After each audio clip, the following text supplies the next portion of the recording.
We just saw Bridge of Spies, and on this show I take my friends, we go see a movie, we review it in the car, and then we have a discussion. The review part is spoiler-free, so if you're on the fence looking for a recommendation, you can watch this movie, or watch this video, find out what we thought, and see if this is a movie for you. If you have already seen the movie, you can look for the other video titled Bridge of Spies, movie discussion with spoilers. This is a historical drama based on true events. It stars Tom Hanks as a lawyer who is defending a Soviet spy in the United States and then working to do a prisoner exchange with the Soviet Union and East Germany. And to me, when I saw the trailers and I saw, Tom Hanks' name and Steven Spielberg's name, I expected it to be to have a lot of heart, expected it to have a lot of tension, expected it to have some humor. And it barely registers in all of those places for me. I found the movie to be very long-winded, like they were wringing a lot of plot out of a very short amount of story. That there just wasn't there weren't a lot of twists and turns to what was going on. It was just a lot of people sitting in rooms talking about things, sort of endlessly, talking about, well, what if this happens? Well, what if this happens? Well, what if this happens? And it was just like, let's stop talking about it. Let's show something. And I know I'm in for a 2 hour and 21 minute movie. And, by an hour into it, it's like, yeah, this is going to be a long haul. Costumes are great. Set design's great. It looks beautiful. It looks like a Steven Spielberg movie. There's lots of great cinematography and things in it. But it just did not hold my attention for 2 hours and 21 minutes. It didn't. The story is one that can be summed up in a few sentences, and honestly is something that you probably know going in. Even if you don't know the story, you probably know how it turns out. So I wouldn't recommend going and rushing out and seeing it or anything like that. If you're a diehard Spielberg fan or a diehard, Tom Hanks fan, I guess, go see it. But yeah, I mean, even the historical setting and all the other things that were going on for it just never really worked for me. What'd you guys think? It was serviceable. Okay, Bruce. Like I really have not much to say outside of that. No, that was it. That was good. Nailed it. You nailed it. Wow. That's fair. I guess you're done. I'm sorry, man. No, I completely agree with Dale.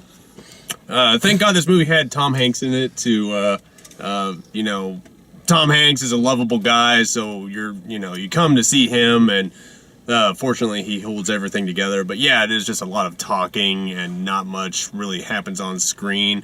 Whoever the actor was who played the Soviet spy, Abel, that guy was great. Yeah. I thought, I know this is Tom Hanks' movie, but yeah, pay attention to that guy, because he really owns every second he's on screen. And then what I hated most about the movie was how jarring it went from the first half was the trial, and then the second half was the tense negotiation. And it's like the movie couldn't really decide, which thing to focus on, and it just kind of kept going and going until it's like, oh, here's some tension. And but it's still, Netflixable, if that's what you want to call it, so... Yes, that's my word. I'm coining that word. Serviceable's better, but Netflixable will be acceptable. If you absolutely love Tom Hanks, you need to go out and see this movie. If you looking for a plot, don't go see this movie until it's on Netflix. It really was. It was confusing. It was this I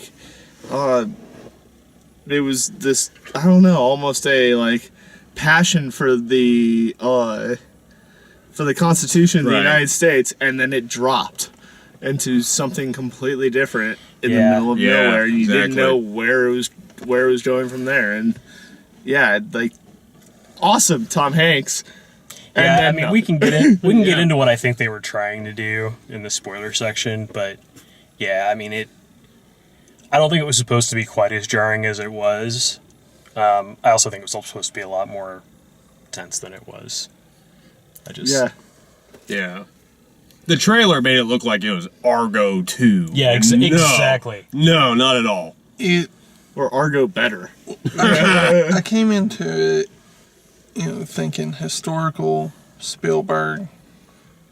We're gonna get something akin to Schindler's List, and it didn't have any of the emotion involved with it.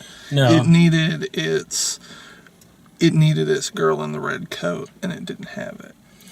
They had they had a really, really small one that was like not even close to the same caliber, but it just, I expected it to be more of a potboiler like Argo was. To be more of that sort of the level of tension, and the stakes just keep getting higher and higher, and things start happening, and not so much. So Bridge of Spies, 2 hours and 21 minutes of